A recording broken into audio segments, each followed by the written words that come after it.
E mërkura e përhirt shënon fillimin e 40 ditëve të Kreshmës për besimtarët katolik. Periudhë kjo ku në fokus është ndihma për të varfrit dhe vetë përmbajtja.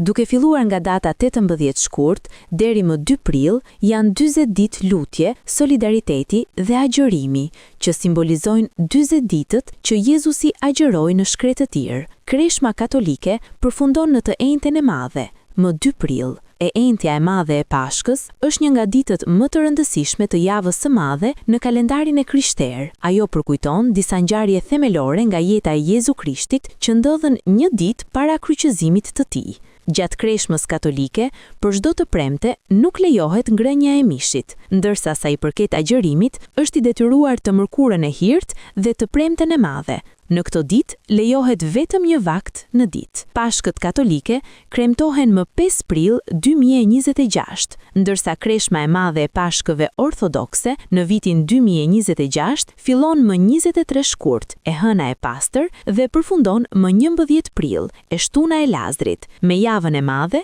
që vijon deri në Pashkën ortodokse më 12 prill.